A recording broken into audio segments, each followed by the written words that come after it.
नमस्कार, आप देख रहे हैं वन उत्तर प्रदेश और आपके साथ मैं हूं आयुषी महर्षि। बुलेटिन की शुरुआत करेंगे पर उससे पहले नजर डालेंगे इस वक्त की हेडलाइंस पर। नहीं रहे कॉमेडियन राजू श्रीवास्तव, दिल्ली एम्स में ली अंतिम सांस। हार्ट अटैक के बाद 42 दिन से चल रहा था इलाज। पीएम मोदी, सीएम योगी सहित नेताओं और अभिनेताओं ने जताया दुख।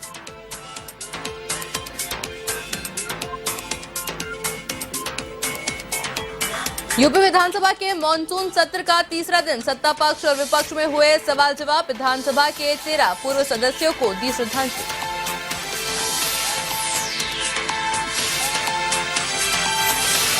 यूपी में बिछी 2024 के लोकसभा चुनाव की राजनीति बिसात। सीएम योगी से की ओपी राजभर ने मुलाकात। राजभर बिरादरी को एसटी का दर्जा देने की मांग।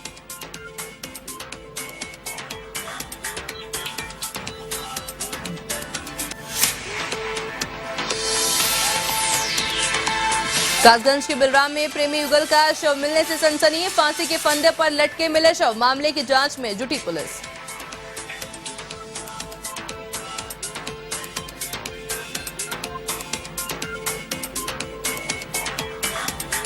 लखनऊ के हजरतगंज की फैक्ट्री में लगी भीषण आग। हादसे में एक मजदूर की दर्दनाक मौत। अवैध रूप से चलाई जा रही थी तारपीन तेल की फैक्ट्री।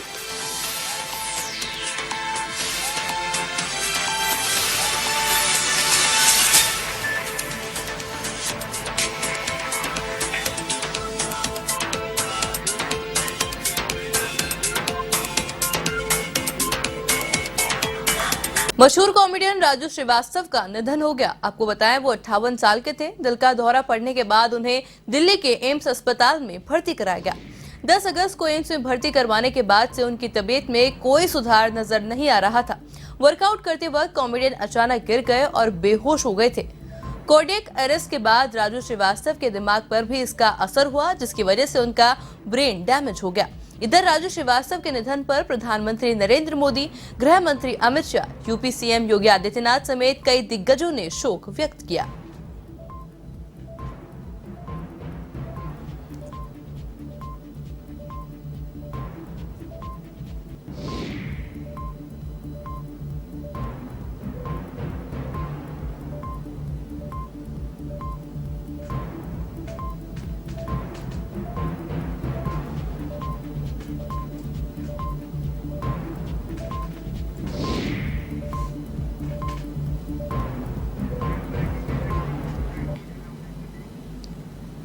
राजू श्रीवास्तव के निधन पर उत्तर प्रदेश में शोक की लहर है। सीएम योगी आदित्यनाथ, सपा अध्यक्ष अखिलेश यादव ने राजू श्रीवास्तव के निधन पर दुख जताया। बहुत अफसोस है, राजू श्रीवास्तव जी आज हमारे बीच में नहीं रहे हैं। राजू श्रीवास्तव जी बहुत गरीब परिवार से निकल करके अपनी मेहनत से, अपने संघर्ष से और अपने टैलेंट से ही कई स्टेज से लेकर के देश और दुनिया में उन्होंने अपनी पहचान बनाई। इतने दिन लगातार वो अपने जीवन से लड़ते रहे। डॉक्टरों का प्रयास रहा होगा, जो बेहतर इलाज मिल सकता है, बेहतर से बेहतर इलाज मिल रहा उन्हें, लेकिन उसके बावजूद भी आज हमने उन्हें खो दिया है। ऐसे कॉमेडियन और ऐसे हुनर के लोग कम पैदा होते हैं। मुझे याद है कि जब वो समाजवादी पार्टी में शामिल हुए थे और कानपुर से चुनाव लड़ना चाहते थे, बहुत ही साधारण व्यक्तित्व और ज़मीनी चीज़ों को पहचानना और समझना, और कई बार ऐसी बातें जो बिल्कुल ज़मीनी हैं वो अपने टैलेंट के सहारे लोगों तक पहुंचा देते थे। हमें दुख है ऐसे व्यक्ति को जिसने अपना नाम रोशन किया, यश भारती से सम्मानित रहे। ऐसे लोग कभी कभी हमारे बीच में आते हैं। राजू श्रीवास्तव उत्तर प्रदेश खेलों विकास परिषद के अध्यक्ष के रूप में अपनी सराहनीय सेवा दिए थे। वे एक अच्छे कलाकार थे। जीवन पर्यंत अपनी पीड़ा को दबाते हुए बिना किसी भेदभाव के सबका मनोरंजन करते रहे। आज वे हमारे बीच में नहीं हैं। मैं प्रदेशवासियों की ओर से दिवंगत आत्मा की शांति की कामना करता हूं। शोक संतप्त परिजनों के प्रति अपनी संवेदना व्यक्त करता हूँ। ईश्वर उन्हें सद्गति प्रदान करे, यही प्रार्थना। खबर लखनऊ से है, जहां राजू श्रीवास्तव के निधन पर डिप्टी सीएम ब्रजेश पाठक ने शोक जताया। उन्होंने कहा कि राजू श्रीवास्तव बहुत अच्छे अभिनेता और हास्य कलाकार थे और उन्होंने कहा कि राजू ने कभी अपने स्टेज शो और किरदार में गांव की भाषा को नहीं भूला था, इसलिए जहां जहां हिंदी है वहां वहां राजू श्रीवास्तव का नाम रहेगा। हम सब बहुत ही दुखी हैं, हतप्रभ हैं। जब सदन में इस बात की सूचना मिली तो समस्त विधायकों में शोक की लहर छा गई। बहुत अच्छे अभिनेता थे, हास्य कलाकार थे। उन्होंने कभी भी अपने वीडियोज में और स्टेज शो में गांव गंवाई भाषा को नहीं भूला। हमेशा उन्नाव, कानपुर, लखनऊ प्रदेश की बात को करते थे। जहां जहां हिंदी है वहां वहां राजू श्रीवास्तव जी का नाम रहेगा।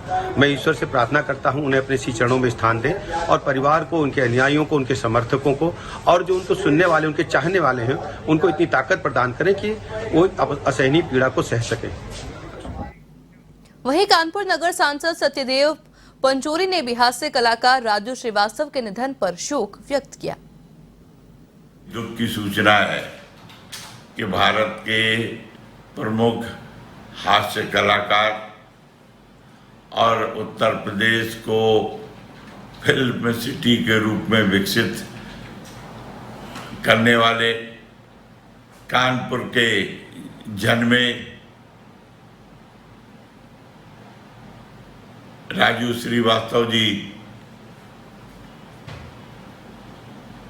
की अंतिम लीला समाप्त हो गई।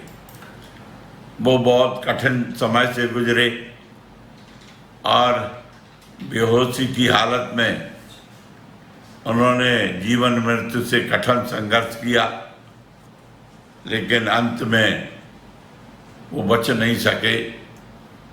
आज उनके निधन से जहाँ संपूर्ण भारत में एक निराशा है, विशेषकर उत्तर भारत में, क्योंकि वो अच्छे व्यक्ति थे और वो गरीबों की मदद करते थे। कानपुर के निवासियों के हृदय में, जन जन के हृदय में बसे हुए थे। सहज थे, सौम्य थे, मृदुभाषी थे और ऐसा बड़ा व्यक्ति सामान्य तरीके से व्यवहार करता था कि गरीब भी उनको अपना मानता था। इसलिए आज उनके न रहने से जो रिक्तता हुई है उसकी पूर्ति नहीं की जा सकती। मैं उनकी मृत्यु पर शोक प्रकट करता हूँ, श्रद्धांजलि देता हूँ और ईश्वर से प्रार्थना है कि उस दिवंगत आत्मा को शांति दे और उनका शोकाकुल परिवार है उसको ये जो अपूर्णीय क्षति हुई है उसको सहन करने की क्षमता है। उत्तर प्रदेश विधानसभा के मॉनसून सत्र का आज तीसरा दिन है। ऐसे में विधानसभा सत्र के तीसरे दिन सदन की कार्यवाही हंगामेदार रही। तो वहीं सत्र के दिन सत्ता पक्ष और विपक्ष में सवाल जवाब हुए। तो वहीं इस दौरान यूपी विधानसभा के 13वें पूर्व सदस्य सदन में श्रद्धांजलि दी गई। साथ ही सभी विधायकों ने अपने अपने क्षेत्र की समस्याओं को खुलकर सामने रखा।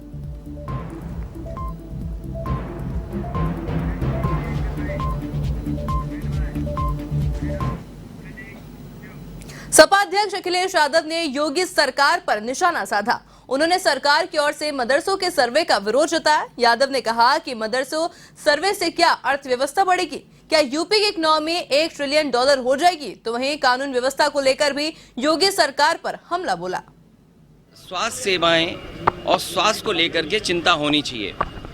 ये प्राथमिकता का विषय इसलिए है क्योंकि जान से खिलवाड़ होती है। किसी भी मेडिकल निग्लिजेंस से, गलत दवा देने से, समय पे इलाज ना मिलने से लोगों की जानें जा रही हैं और सरकार को होश ही नहीं है। सरकार को जो काम करने चाहिए वो सरकार नहीं कर रही है।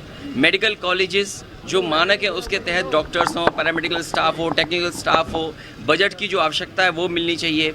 स्वास्थ्य की जो 108, 102 जो व्यवस्था बनाई गई थी वो ध्वस्त कर दी। जगह जगह लोग पैसा मांग रहे हैं, जगह जगह बैठाने और उतारने के लिए बहाना के डीजल नहीं है। जो पर्चा ₹1 का नेताजी ने कभी किया था वो पर्चा कितना महंगा कर दिया। क्या पर्चा का कीमत बढ़ाने से, ₹100 करने से क्या सुविधाएं अस्पतालों की बेहतर हो गई? कभी ये छापा मार डिप्टी सीएम इन्होंने कभी महसूस किया कि डॉक्टर्स की ज़रूरत क्या है? डॉक्टर्स बजट चाहते हैं, डॉक्टर्स नई मशीन चाहते हैं जो मशीनें लगी हैं जिनसे इलाज होना है, जांचें होनी, वो सब ऑब्सलीट हैं। इसके साथ साथ सबसे महत्वपूर्ण सवाल ये है कि मोहम्मद आजम खान साहब की यूनिवर्सिटी को फिर घेर लिया। न जाने कहाँ से मशीन लेकर के आ गए। जो कबाड़ मशीन है, नगर पालिका कहती है, नगर निगम कहती है कि उनकी मशीन नहीं है, उनका कागज़ नहीं है। अब पुलिस जानबूझ करके मोहम्मद आयशा को फंसाना चाहती है। और मुझे तो डर ये है कि एक छात्र नौजवान ने जब काला झंडा सरकार को दिखाया तो उस पर बम दिखा दिए। यहीं हमने आपने देखा कि एक विधायक चिल्लाता चला गया कि AK-47 हमारे पास रख दी। ऐसा हो सकता है कि पुलिस घेर करके न कहीं बम न रख दे, कहीं AK-47 न रख दे यूनिवर्सिटी में, उन्हें झूठा फंसाने के लिए। उत्तर प्रदेश की सियासत में अभी से 2024 की राजनीतिक बिसात बिछाई जाने लगी है। सपा से नाता तोड़कर अलग हो चुके सुबह सपा अध्यक्ष ओम प्रकाश राजभर की बीजेपी के साथ नजदीकियां बढ़ने लगी है। इसी को लेकर राजभर ने अपने बेटे के साथ मुख्यमंत्री योगी आदित्यनाथ से मुलाकात की। बता दें कि राजभर ने एक तरफ अखिलेश यादव के खिलाफ मोर्चा खोल रखा है तो दूसरी तरफ योगी के साथ मुलाकात कर रहे हैं। ऐसे में सूबे में सियासी चर्चा तेज हो गई है। गौरतलब है कि बीजेपी ने 2024 के लोकसभा चुनाव में यूपी के 80 में से 80 सीटें जीतने का टारगेट रखा है। तो ही बिहार की सियासी बदलाव के बाद नीतीश कुमार विपक्षी दलों को एकजुट करने में लगे हैं और यूपी की फूलपुर सीट से उनके चुनाव लड़ने की चर्चा तेज है। आपको बताएं, नीतीश कुमार की बढ़ती सक्रियता को देखते हुए ओपी राजभर और सीएम योगी की मुलाकात को खास माना जा रहा है। इस बीच ओपी राजभर ने मुलाकात के दौरान सीएम योगी से राजभर बिरादरी के एसटी का दर्जा दिलाए जाने को लेकर मांग रखी। सीएम योगी ने सहमति जताते हुए केंद्र सरकार को मंजूरी के लिए प्रस्ताव भेजा। तो वहीं इस मुलाकात के बाद ओपी राजभर ने प्रेस कॉन्फ्रेंस कर सीएम योगी से हुई मुलाकात की जानकारी दी।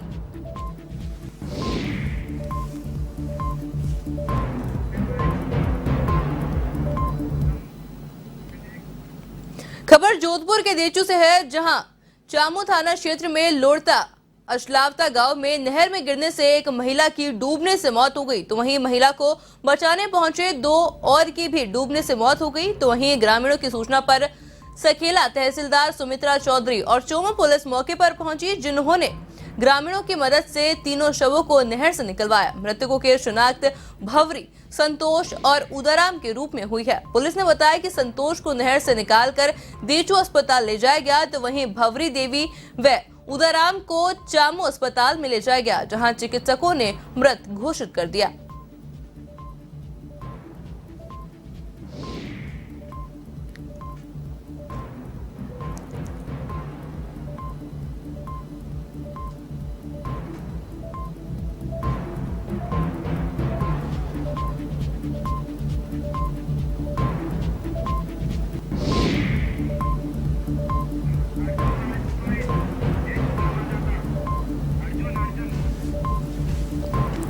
इस खबर पर अधिक जानकारी के लिए हमारे साथ हमारे संवाददाता अर्जुन फोन लाइन पर जुड़ चुके हैं। जी अर्जुन, देखिए डूबने से मौत का पूरा मामला सामने आया है, क्या कुछ अपडेट है अभी? जी ऐसी मैं बताना चाहूंगा कि चामू थाना क्षेत्र के लोड़ता अशलावता गांव में एक महिला जो है वो नहर में गिरने से उसकी मौत हो गई और उसको महिला को बचाने के लिए 2 युवक और जो किशोर अवस्था में बताए जा रहे हैं, जिसका नाम संतोष व उदाराम है, वो भी नहर के अंदर छलांग लगा दी और महिला को बचाने का प्रयास किया, लेकिन वो भी नहर में डूबने से उनकी भी मौत हो गई।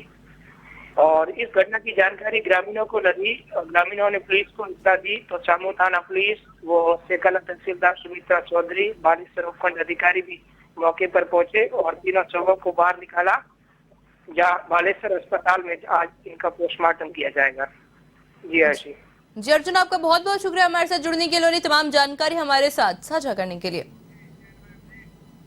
और खबर यूपी के कन्नौज से है, जहां गोवा हादसे में शहीद हुए नेवी के जवान का पार्थिव शरीर पैतृक गांव विष्णुगढ़ पहुंचा, जहां शहीद अखिलेश का शव देख परिजनों में कोहराम मच गया।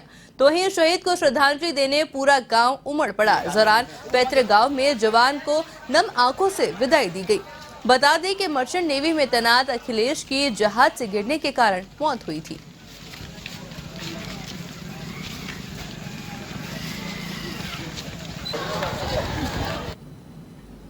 उत्तर प्रदेश के कासगंज में प्रेमी युगल का शव फांसी के फंदे पर लटका मिलने से सनसनी फैल गई।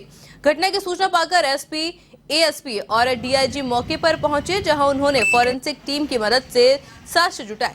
दोनों 10वीं क्लास में एक ही स्कूल में साथ पढ़ रहे थे। घटना ढोलना क्षेत्र के बिलराम कस्बे की बताई जा रही है। फिलहाल पुलिस मामले की जांच में जुटी हुई है।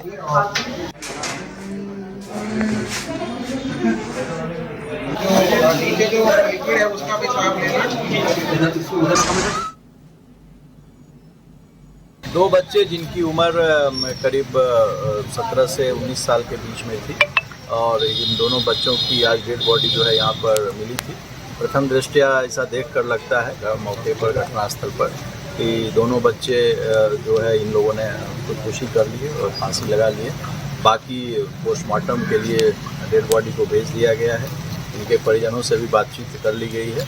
जो भी पोस्टमार्टम की रिपोर्ट आएगी उसके हिसाब से जो हमारी जांच है वो जो हमारी इन्वेस्टिगेशन आगे बढ़ेगी। अभी तक की जो जानकारी मिली है, दोनों बच्चे इसी गांव के रहने वाले थे और दोनों पढ़ाई भी 10वीं जो कक्षा है, दोनों ने पढ़ाई के साथ में पढ़ी और इन्वेस्टिगेशन में जो पोस्टमार्टम की रिपोर्ट आएगी उसके बाद जो पुलिस में। खबर यूपी के सीतापुर से है, जहां महमूदाबाद थाना क्षेत्र के बन्नी गांव में रिश्तों का शर्मसार करने वाला एक मामला सामने आया है, जहां एक कलयुगी भांजे ने संपत्ति के लालच में मामा की धारदार हथियार से गला रेत कर हत्या कर दी। आपको बता दें कि श्याम विहारी वर्मा ने अपने भांजे को गोद लेकर संपत्ति वसीयत कर दी थी, लेकिन किसी और के नाम वसीयत करने के संदेह में भांजे ने मामा को मौत के घाट उतार दिया।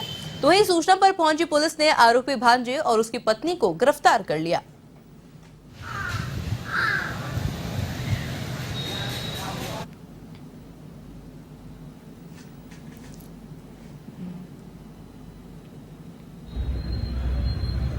बीती रात में लगभग 1:30 बजे एक सूचना प्राप्त हुई था महमूदाबाद पे।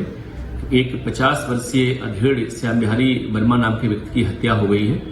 डेड बॉडी उनके कमरे में पड़ी हुई है। मौके पे हमारे एसएचओ महमूदाबाद, सीओ महमूदाबाद, मैं स्वयं और पुलिस अधीक्षक महोदय जाके मौके पे जांच किए। जानकारी ये हुई कि मृतक श्याम बिहारी वर्मा लगभग उनकी एज 50 साल थी और उनके कोई संतान नहीं था। उनकी पत्नी की पहले से मौत हो चुकी है। उन्होंने अपने सगे भांजे अमरेंद्र को अपने घर पे रखा हुआ था, जिसे वो गोद लिया था। उन्होंने उसकी शादी की थी, उसके 2 बच्चे हैं और विगत 1 महीने से उनका विवाद चल रहा था, क्योंकि उन्होंने जो वसीयत किया था अपने भांजे के नाम से, उन्होंने उसे निरस्त करा दिया था और अब किसी अन्य के नाम वसीयत करना चाहते थे। इसी बात को लेकर विवाद हो रहा था। खबर उत्तर प्रदेश के लखीमपुर खीरी से है, जहां निघासन क्षेत्र में 2 नाबालिग बहनों से दुष्कर्म और हत्या के मामले में एसआईटी की जांच जारी है। इसी के चलते एसआईटी की टीम ने रिमांड पर लिए गए 4 आरोपियों को लेकर घटनास्थल पर पहुंची, जहां क्राइम सीन रिक्रिएट किया गया। इस दौरान पुलिस मामले के हर एंगल का पता लगाने में जुटी है।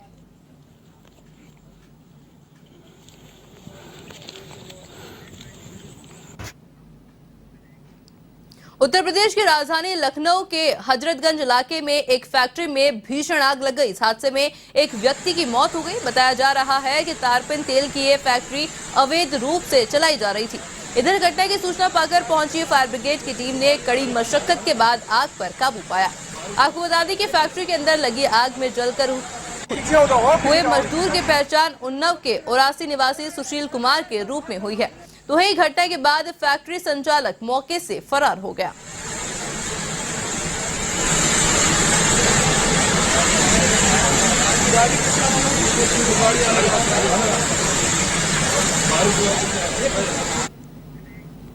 यूपी के जालौन पुलिस ने साइबर गैंग का पर्दाफाश किया है। आपको बताएं, पुलिस ने साइबर फ्रॉड करने वाली गैंग के एक बदमाश को गिरफ्तार किया, तो वहीं गैंग के 5 अन्य बदमाशों की तलाश जारी है। पुलिस के मुताबिक गिरफ्तार आरोपी एटीएम कार्ड की अदला बदली कर फ्रॉड करते थे। ऐसे में पुलिस ने आरोपी से 6 एटीएम कार्ड और एक कार बरामद की है।